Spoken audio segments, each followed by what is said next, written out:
ላመስግንሽ ቀን ከሌሊት ለልጅሽም ክብሩ ውዳሴ ታቀርባለች ዘውትር ነፍሴ ታቀርባለች ዘውትር ለእመቤታችን እልልታ እመቤቴ አምላክና ላመስግንሽ ቀን ከሌሊት ለልጅሽም ክብሩ ውዳሴ ታቀርባለች ዘውትር ነፍሴ ታቀርባለች ዘውትር በእጅ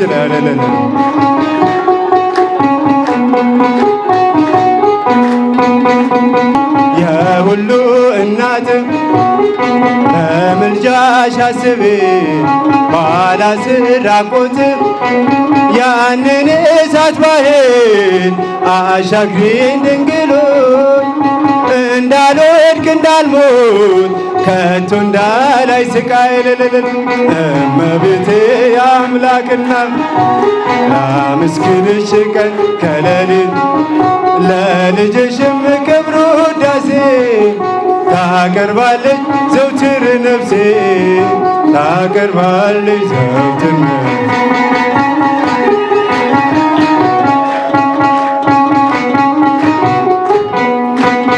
ልቤ ተነሳሳ ተቀኘ ለክብር በፍጹም ትሕትና ላመሰግንሽ ጽዮን መጠጊያ ነሽ የአብርሃም ድንኳን የታጠረች ተክል እመብዙኃን እመቤቴ አምላክ ጥሯት ለእናታችን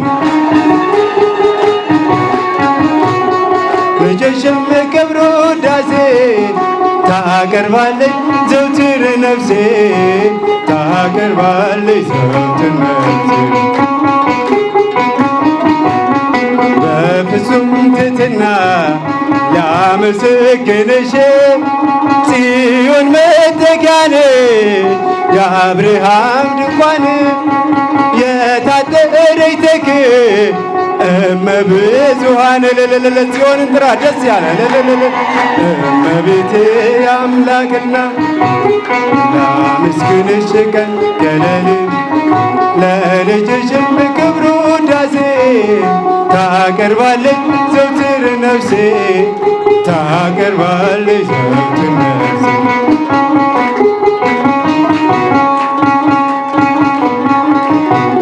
በጌታችን በአምላካችን በመድኃኒታችን በኢየሱስ ክርስቶስ ቅዱስ መስቀል እናማት ስም በስመ አብ ወወልድ ወመንፈስ ቅዱስ አሐዱ አምላክ አሜን። በምሕረቱ ባለጠግነት በቸርነቱ ብዛት ስለ ኃጢአታችን የሞተልን የድንግል ማርያም ልጅ ጌታችን አምላካችን መድኃኒታችን ኢየሱስ ክርስቶስ ስሙ ለዘላለም የተመሰገነ ይሁን። እንኳን ለታቦተ ጽዮን ለአዲስ ኪዳናችን ታቦት ለእመቤታችን ለቅድስት ድንግል ማርያም የንግስ በዓል በሰላም አደረሳችሁ አደረሰን። የእመቤታችን የንጽሕተ ንጹሐን የቅድስተ ቅዱሳን የድንግል ማርያም የወላዲት አምላክ በረከት በእኔና በእናንተ ላይ ለዘላለም ጸንቶ ይኑር። የቅዱሳን መላእክት፣ የጻድቃን፣ የሰማዕታት፣ የቅዱሳን ሐዋርያት በረከታቸው በእኔና በእናንተ ላይ ለዘላለም ይኑር። ጉባኤያችንን መንፈስ ቅዱስ ይቆጣጠርልን። ወላዲት አምላክ ድንግል ማርያም እማምላክ በዚህ ጉባኤ ላይ ትውረድልን። ሕይወታችንን ትቆጣጠርልን። በረከቷ ይደርብን። የዮሐንስ ራእይ ምዕራፍ 15 እና ምዕራፍ 16ን እንደ እግዚአብሔር መልካምና ቅዱስ ፈቃድ ዛሬ ሁለቱን ምዕራፍ እንመለከታለን። ለኔ ለባሪያው የማስተምርበትን አንደበት እናንተ የተወደዳችሁ ልጆቹ የምትሰሙበትን ልቦና እንዲሁም ደግሞ ቅዱስ ቃሉን ተምረን ወደ ሕይወታችን ተግብረን በእግዚአብሔር ፊት የሚያቆመንን መንፈሳዊ ፍሬ እንድናፈራ ለሁላችን መንፈስ ቅዱስ ይርዳን። በሕይወታችን ውስጥ ገብቶ የሚፈታተንን በክርስትና እንዳናድግ፣ እንዳንጸልይ፣ እንዳንሰግድ፣ ወንጌል እንዳንማር፣ ንስሐ እንዳንገባ፣ እንዳንቆርብ፣ መንፈሳዊ ዝለት እንዲመጣብን የሚያደርገንን አጋንንት ሰይጣን ዲያብሎስ ወላዲተ አምላክ ድንግል ማርያም ትገስጽልን። ለእኔ ለባሪያው የማስተምርበትን አንደበት እግዚአብሔር ይስጠኝ። የዮሐንስ ራእይ ምዕራፍ 15 ከቁጥር 1 ያለው ኃይለ ቃል እንደዚህ ይላል። በጌታችን በኢየሱስ ክርስቶስ ስም አነበዋለሁ። ሌላም ታላቅና ድንቅ ምልክት በሰማይ አየሁ። የእግዚአብሔር ቁጣ በእነርሱ ስለሚፈጸም ኋለኛዎቹን 7 መቅሰፍቶች የያዙ 7 መላእክት ታዩ። የጌታችን የኢየሱስ ክርስቶስ ስም የተመሰገነ ይሁን። እንግዲህ ዛሬ የምንመለከተው የዮሐንስ ራእይ ምዕራፍ 15 እና ምዕራፍ 16 ነው።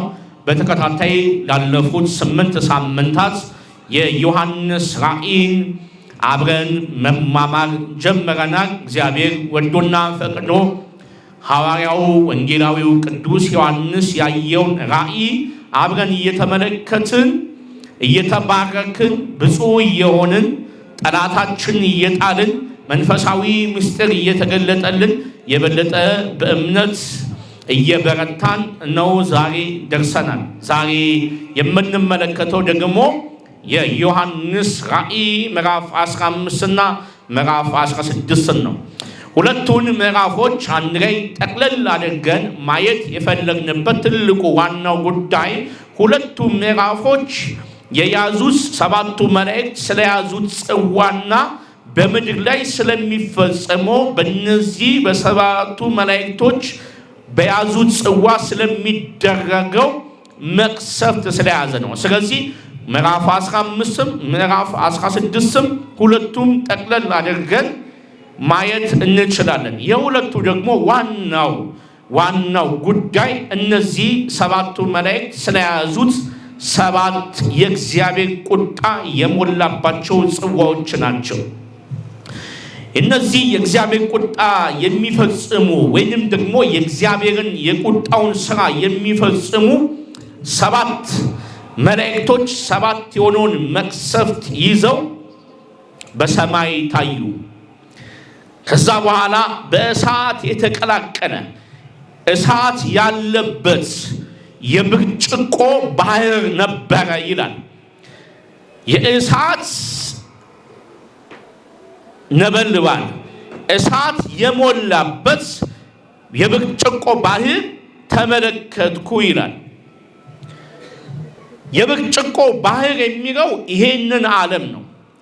ዓለም በእሳት ተሞልታ ወይንም ደግሞ ዓለም በኃጢአት ዓለም በክህደት ተሞልታ ዓለም አውሬውን እየተከተለች ዓለም አውሬውን እያመለከች ለምስሉም እየሰገደች የአውሬውን ምልክት ተቀብላ ምልክቱም ደግሞ የሰው ቁጥር የሆነው 666 ወይንም ደግሞ 666 የሆነውን ቁጥር በግንባራቸውና በቀኝ እጃቸው የተቀበሩ ሰዎች ዓለምን ሞልተዋት ስለነበረ ይሄ ደግሞ ክህደት ይሄ ደግሞ ኃጢአት በእሳት ስለተመሰለ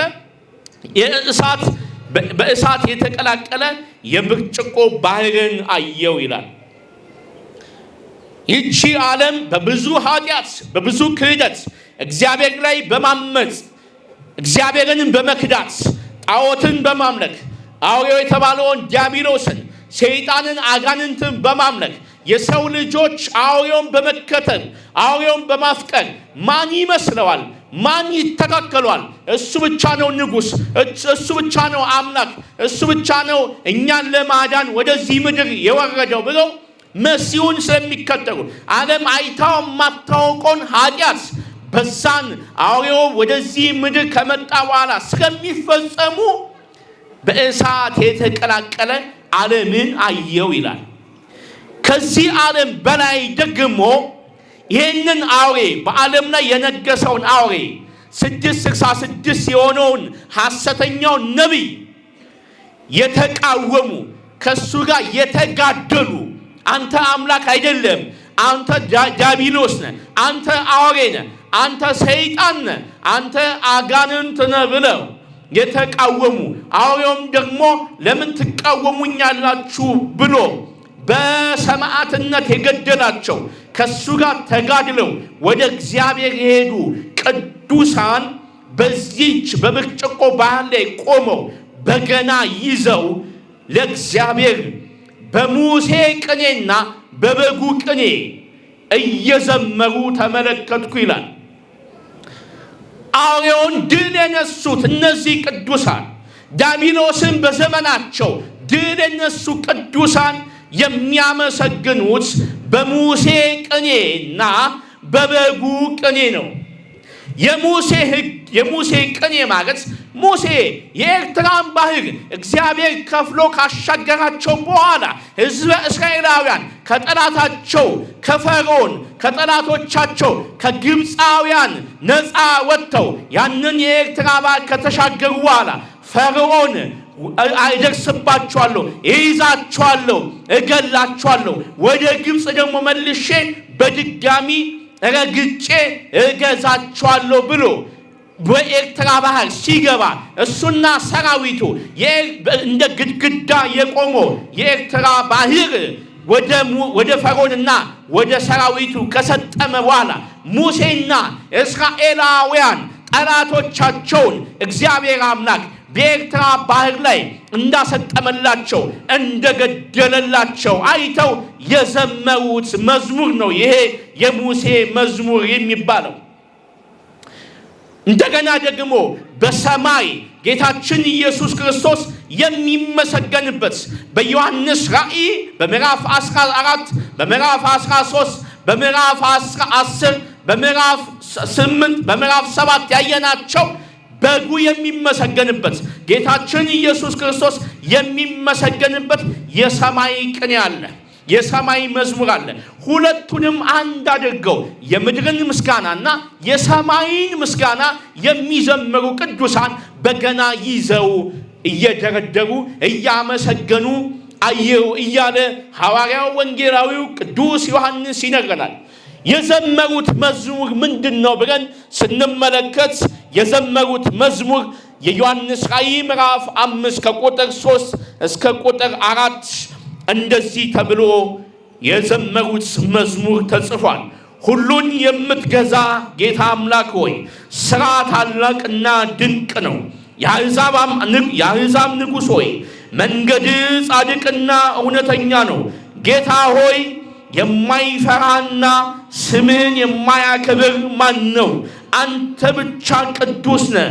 የጽድቅህም ሥራ ስለተገለጠ አሕዛብ ሁሉ ይመጣሉ፣ በፊትህም ይሰግዳሉ እያሉ የእግዚአብሔርን ባሪያ የሙሴንና የበጉን ቅኔ ይዘምራሉ። ምስጋናቸው እንዲህ ነው። የምትፈራ የምትመለክ አንተ ብቻ ነህ፣ አንተ ብቻ ነህ ጌታ፣ አንተ ብቻ ነህ ንጉሥ፣ አንተ ብቻ ነህ እውነተኛ እያሉ ያመሰግኑታል። የሚያመሰግኑት እኮ ቅዱሳን አውሬውን ድል የነሱት ናቸው። ድል የነሱት ብቻ ነው እግዚአብሔርን በሰማያት የሚያመሰግኑት። ድል የነሱት ብቻ ናቸው የእግዚአብሔርን መንግሥት መውረስ የሚችሉት። ድል የነሱት ደግሞ አውሬውን፣ ዲያብሎስን፣ ዘንዶን፣ እባቡን፣ የተጣለውን ሰይጣንን፣ አጋንንትን ነው። ወገኖቼ አጋንንትን በመቃወማችን፣ አጋንንትን በመቀጥቀጣችን፣ አጋንንትን ድል በማድረጋችን የሚጠብቀን የእግዚአብሔር መንግሥት ነው። የሚጠብቀን ከቅዱሳን ጋር ተደምሮ እንደዚህ እግዚአብሔርን ማመስገን ነው። ድል የማይነሳ ሰው፣ ሰይጣንን ድል የማይነሳ ሰው፣ ሰይጣንን የማይቀጠቅጥ ሰው የእግዚአብሔርን መንግሥት ሊያይ አይችልም። ከቅዱሳን ጋር ሆኖ ሊያመሰግን አይችልም። ድል መንሳት ያስፈልጋል። ጣዖትን ድል መንሳት በቀደመውም ትውልድ ከሰው ልጆች የመጀመሪያው በቃየን ዘመን የነበሩ የቃየን ልጆች እስካሁን ድረስና ዓለም ደግሞ እስኪፈጸም ድረስ ያሉት ሕዝቦች በሙሉ ጣዖት እያመለኩ ይቀጥላሉ። ይሄ አይቀርም። እንደውም የበለጠ ወደፊት የበለጠ ጣዖት እየተመለከ ይመጣል። ይህንን ጠብቁ። ክርስትና እየቀዘቀዘ ክርስቲያኖች በቁጥር እያነሱ ጣዖት የሚያመልኩ አውሬውን የሚከተሉ ሉሲፈርን የሚያመልኩ ትውልዶች በስፋት ወደፊት ይነሳሉ። አሁን ጠንቋይ ቤት ብናይ በየክፍለ ከተማው አለ። በእያንዳንዱ ክፍለ ከተማ ስንመለከት 2-3 ጠንቋይ ቤት አለ። በየክፍለ ከተማው ብንመለከት መተተኞች፣ አስማተኞች፣ መጽሐፍ ገላጮች፣ ስርማሾች አሉ። የባህል ሕክምና እያሉ ሰውን በባህል ሕክምና አማካኝነት የሚያደነዝዙ፣ ስራ ስር የሚሰጡ፣ አንጀት የሚበጥሱ፣ ጨጓራ የሚያሳምሙ፣ ጉበት የሚበትኑ፣ ድግምት የሚሰሩ ብዙ አሉ። እነዚህ አጋንንትን የሚያመልኩ ሰይጣንን የሚያመልኩ ትውልዱ ከአምልኮተ እግዚአብሔር ወደ አምልኮተ ጣዖት ከአምልኮተ እግዚአብሔር ወደ ሰይጣናዊ አምልኮት የሚቀይሩ የዲያብሎስ ልጆች ናቸው። እነዚህ በጣም በስፋት ገና አሉ። ገና እየሰፉ እየበዙ ይመጣሉ። እነዚህን የሚቃወም እነዚህን እናንተ ትክክል አይደላችሁም፣ እናንተ ከእግዚአብሔር መንገድ የምታወጡ ናቸው፣ እናንተ የአባቶች ጥበብ የምትሉት የአጋንንት ጥበብ ነው፣ እናንተ የሰለሞን ጥበብ የምትሉት የአጋንንት ጥበብ ነው ብሎ እነዚህን የሚቃወም እነዚህ የሚልኩትን አጋንንት፣ ሰይጣን፣ ድግምት፣ ሟርት፣ መተት የሚቃወም የሚቀጠቅጥ የሚያሸንፍና ድል የሚነሳ የእግዚአብሔርን መንግሥት ያያል። ዛሬ እኔና እናንተ እዚህ ጉባኤ የመጣ ነው ጠላታችንን ዲያብሎስን ድል ለመንሳት ነው። ዛሬ እኔና እናንተ እዚህ የመጣ ነው ዓለምን ድል ለመንሳት ነው። ዛሬ እዚህ የተገኘ ነውና እዚህ የተሰበሰብነው የዓለምን ኃጢአት ለመቃወም ነው። ወገኖች እዚህ ተሰብስበን ጠላታችን ዲያብሎስን ድል በመንሳታችን እግዚአብሔር አምላክ በሰማይ ይሰበስበናል። እናንተ ዳጎንን ለመቀጥቀጥ ነው እዚህ የተገኛችሁት። የዚህ ዘመን ዳጎን መተት ነው። የዚህ ዘመን ዳጎን ቡዳ ነው። የዚህ ዘመን ዳጎን ዛር ነው። የዚህ ዘመን ዳጎን ሉሲፈር ነው። እንዲህ አይነት መንፈስ እንዲህ አይነት ዳጎን በእመቤታችን በቅድስት ድንግል ማርያም ስም ይደምሰስ። ጠላት ዲያብሎስን ድል ያደረጉ ይህን መዝሙር ከዘመሩ ዋጋ በሰማይ ያለው የእግዚአብሔር የምስክሩ ድንኳን መቅደስ በሰማይ ተከፈተ። ሙሉ ለሙሉ ተከፈተ። 7ቱ መላእክት ክብር ለብሰው ክብርን ተጎናጽፈው እነሆ በመቅደሱ ፊት ለፊት ቆሙ። ወገባቸውን ታጥቀው ደረታቸውን በወርቅ መታጠቂያ ታጥቀው፣ ምክንያቱም የእግዚአብሔርን ፍርድ ያስፈጽሙ ስለሆነ ተዘጋጅተው በእግዚአብሔር ፊት በምስክሩ ድንኳን መቅደስ ፊት ለፊት ቆሙ። ከዛ በኋላ የእግዚአብሔርን ዙፋን ከሚሸከሙ ከ4ቱ እንስሶች ከኪሩቤል አንደኛው 7ቱን የእግዚአብሔር ቁጣ የሞላባቸውን ጽዋዎች ለእነዚህ ለ7ቱ መላእክቶች ሰጣቸው።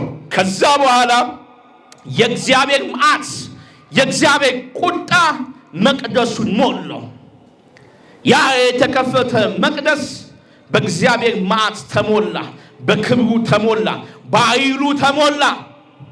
እንዲህ አይነት የእግዚአብሔር ቁጣ፣ የእግዚአብሔር መዓት፣ የእግዚአብሔር ኃይል፣ የእግዚአብሔር ክብር መቅደሱን ሲሞላው ወደ መቅደሱ ከዛ በኋላ መግባት የተቻለው የለም። ምን ማለት ነው ስንል ይሄ ፍርድ 7ቱ ፍርድ እስኪፈረድ ድረስ በምድር ላይ በአውሬው በዙፋኑ ላይ በምድር ላይ አውሬውን በተከተሉ ላይ ይሄ ቁጣ እስኪፈስ ድረስ ምድር እስክትቀጣ ድረስ ወደ እግዚአብሔር መቅደስ መግባት የተቻለው የለም።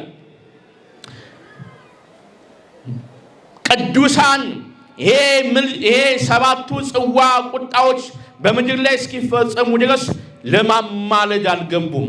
ምልጃ ተከለከለ። ምክንያቱም አሁን የፍርድ ሰዓት ነው። አሁን እግዚአብሔር በምድር ላይ የሚፈርድበት ሰዓት ነው።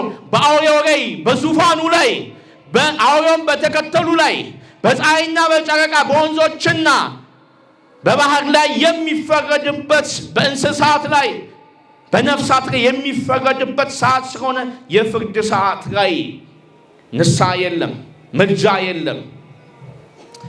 ወገኖቼ ንስሐ ለመግባት ነገ ተነገ ወዲያ አንበል። የእግዚአብሔር ቁጣ መቼ እንደሚመጣ አናውቅም። ንስሐ ለመግባት እግዚአብሔር ወይ ማረኝ ለማለት ከጠፋንበት መንገድ ለመመለስ ነገ ተነገ ወዲያ አንበል። ዛሬ ነው። ጌታ ወይ በድያለሁ፣ ወደ አንተ ልመለስ።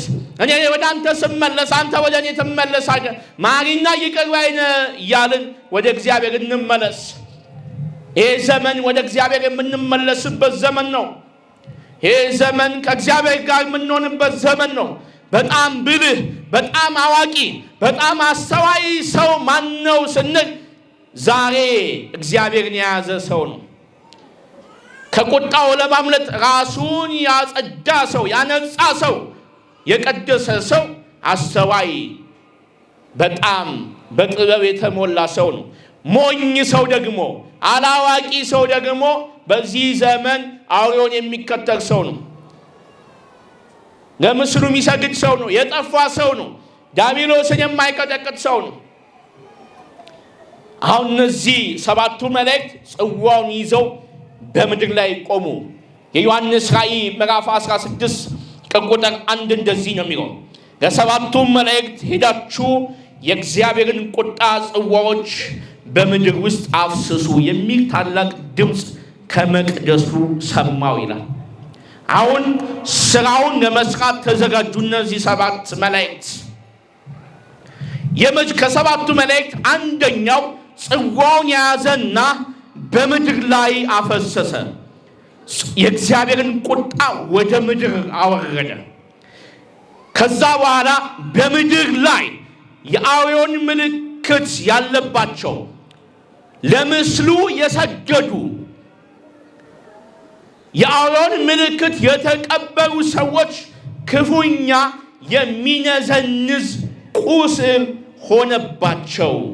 አውሬውን የሚከተል ሰው፣ ለአጋንንት የሚሰግድ ሰው፣ ለጠንቋይ የሚሰግድ ሰው፣ ለመተት የሚሰግድ ሰው፣ ሉሲፈርን የሚቀበል ሰው የሚያገኘው የሚነዘንዝ ቁስል ነው። ይሄ የሚነዘንዝ ቁስል እንቅልፍ የማያስተኛ እረፍት የማይሰጥ መድኃኒት የሌለው ቁስል ነው። ቁስል ሲባል እንዲህ አንዳንድ ቦታ የሚወጣ እንዳይመስላችሁ፣ ሙሉ ለሙሉ ሰውነትን የሚያበላሽ ቁስል ነው። የማይገድል ነገር ግን የሚነዘንዝ፣ ፊት የሚያበላሽ፣ ሰውነት የሚያበላሽ። ለምሳሌ የሆነ ጊዜ የተከሰተ በሽታ ነበር፣ አሁን ቀንሷል።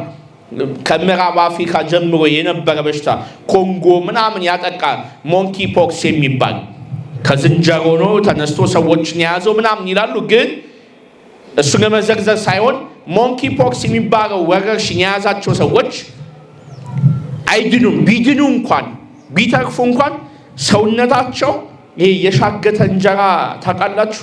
የሻገተ እንጀራ ልክ እንደዛ ነው ፊታቸው የሚሆነው። ምን ነው ባልተረፍኩ ነው የሚያስበላቸው ሙሉ ለሙሉ በቃ ሰው ሲያያቸው። አሁን እናንተ ምስሉን አውጥቼ ባሳያችሁ 10 ጊዜ ነው የምታማትቡት። ያያችሁት ሰዎች ታውቁታላችሁ። በጣም ነው የሚዘገን ነው። አሁንም የተከሰተ ወረርሽኝ አለ አይደል? ቶሎ የሚገል ነው፣ ግን እሱ ሰውነቱን አፈነዳቶ የሚገል ነው። ከእንዲህ አይነት ወረርሽኝ ከእንዲህ አይነት በሽታ ድንግል ማርያም በዘርፋፋ ቀሚሷ ከልላ ትጠብቃችሁ። በጣም መጥፎ በሽታ ነው። አያችሁ፣ ዘመኑ እኮ ነው፣ ጊዜው ነው፣ ኃጢአቱ ነው። እንዲህ አይነት ቁስል የሚነዘንዝ ቁስል በመጨረሻው ዘመን ደግሞ ይመጣል። ሰዎች ከቁስሉ የተነሳ በቃ እረፍት ያጣሉ። ይሄ በመጀመሪያው ጽዋ የሚፈጸም መቅሰፍት መዓት ነው። ሁለተኛው መልአክ ይመጣና ጽዋውን በባህር ላይ ያፈሰዋል። ሲያፈሰው ባህር ደም ትሆናለች። ማንኛውም በባህር ውስጥ ያለ እንስሳ፣ አሳዎች፣ አሳ ነባሪዎች፣ ማንኛውም እንስሳቶች በሙሉ ህይወት ያላቸው በዛ ባህር ውስጥ የሚንቀሳቀሱ ነገሮች ይሞታሉ። ምክንያቱም ባህሩ ይመረዛል። የተመረዘ ባህር ደግሞ በባህር ውስጥ ህይወት ያላቸውን ነገሮች ያጠፋል። ሙሉ ለሙሉ በቃ ባህር ውስጥ ያሉ ሕይወት ያላቸው ነገሮች ጸጥ ይላሉ። ሶስተኛው መልአክ ጽዋውን በወንዞችና በውሃ ምንጮች ውስጥ ሲያፈስ ወንዞችና ምንጮች ደም ይሆናሉ። ደም ይሆናሉ ማለት ይመረዛሉ ማለት። ውሃ እና ምንጭ አስቡ እንግዲህ ሰዎች ባህርን አያገኙም፣ ከባህር አይጠጡም። ለምን? ባህር ጨው ነው። ነገር ግን ሰዎች ከወንዝ ነው ውሃ የሚጠጡት። ወንዝ እንኳን ቢያጡ ከምንጭ ነው የሚጠጡት። ስለዚህ ምንም አይነት ውሃ በምድር ላይ አይገኝም። በወንዞችና በምንጮቻቸው ላይ ወንዝን የሚያመጣው ምንጭ ስለሆነ፣ ለምሳሌ አባይ አለ። አባይ የብዙ ምንጮች ጥርቅም ነው። ብዙ ምንጮች ወደ ጣና ይገባሉ። የጣናዋ ነው ደግሞ ወደ አባይ ሄዶ ወደ ተለያየ ሀገር እስከ ግብፅ ድረስ የሚደርሰው። እስከ ምንጮቹ ድረስ ነው ደም የሚሆነው። ምንም አይነት ውሃ የሰው ልጅ ማግኘት አይችልም። የዛን ጊዜ ልክ ይህንን ጽዋ መልአኩ ካፈሰሰ በኋላ ውሃን ሁሉ የሚያስወጣና የሚያስገባ መልአክ አለ። ስሙ አልተጠቀሰም፣ ግን የውሃ መልአክ ይለዋል። ውሃን የሚያስወጣና የሚያስገባ፣ ውሃዎች እንዳይመረዙ የሚጠብቅ ማለት ነው። ግን ይሄ መልአክ ራሱ ሶስተኛው ጽዋውን ሲያፈስ ልክ ነው፣ ጌታ ሆይ የቅዱሳንና የነቢያትን ደም ስላፈሰሱ አንተ ደግሞ ደምን አጠጥታቸዋል፣ የሚገባቸው ነው ያለህና የነበርክ ጌታ ሆይ ቅዱስ ሆይ እንዲህ ስለፈረድክ ጻድቅ ነህ እያለ ሲናገር፣ ቅዱሳንም አዎን እግዚአብሔር ሆይ ፍርዶች እውነትና ጻድቅ ናቸው ብለው ይናገራሉ። ፈታሒ በጽድቅ ኮናኒ በርትዕ ነው እግዚአብሔር። በእውነት በጽድቅ የሚፈርድ የሰው ልጆችን ያሰቃዩ፣ የሰው ልጆችን በድግምት በመተት የገደሉ፣ በጥንቆላና በሟርት የሚኖሩ ሰዎችን የሚያስለቅሱ፣ ሰዎችን የሚገሉ በሙሉ ፍርድን ይቀበላሉ። ደም ያፈሰሰ ደሙ ይፈሳል። ደም የጠጣ ደምን ይጠጣል። የእግዚአብሔር ፍርድ አይዘገይም ማለት ነው። ከዛ በኋላ ይሄ ፍርድ ከተፈጸመ በኋላ አራተኛው መልአክ ጽዋውን ይዞ በፀሐይ ላይ ያፈሰዋል። ፀሐይ ከግለቷ አሁን ካለው ግለት 3 እና 4 እጥፍ በላይ የሰው ልጆችን ታቃጥላለች። ሰዎች በእሳት ይቃጠላሉ፣ በፀሐይ ሙቀት ይነዳሉ።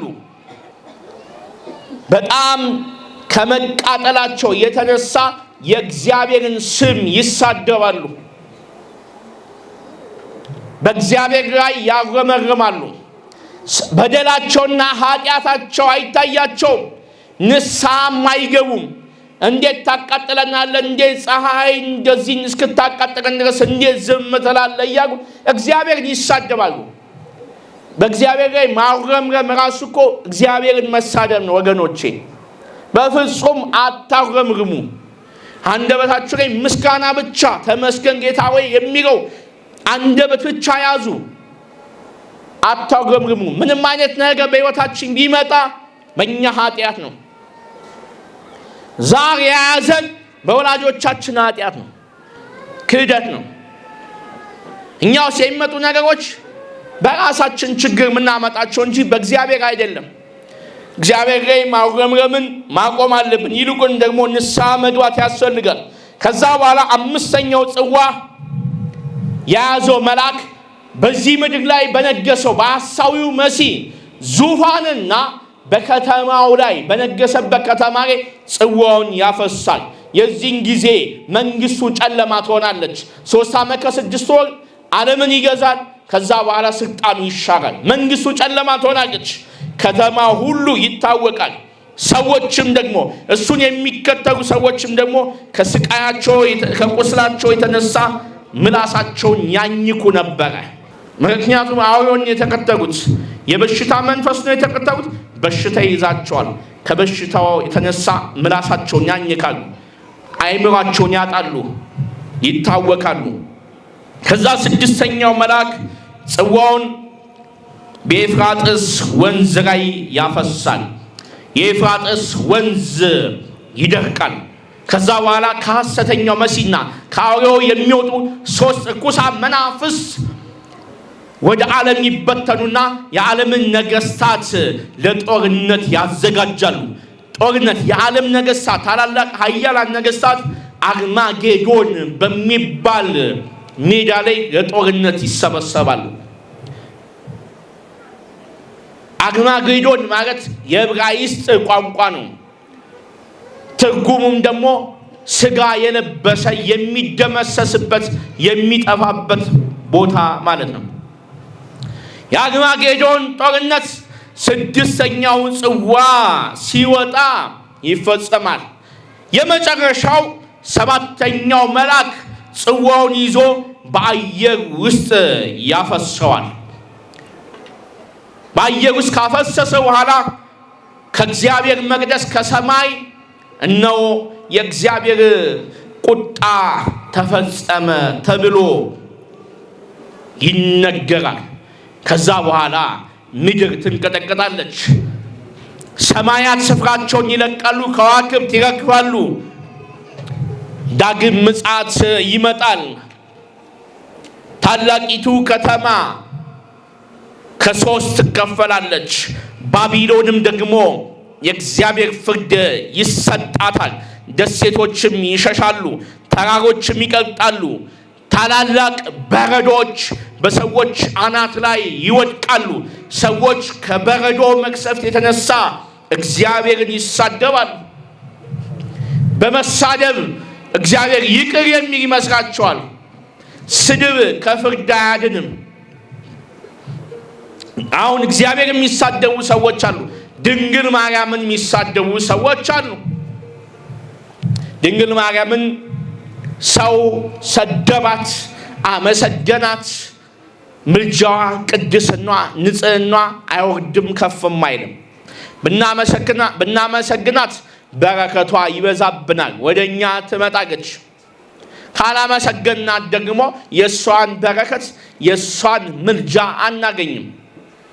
ምክንያቱም የሷ በረከት ቅዱሳን ካላቸው በረከት በላይ ነው።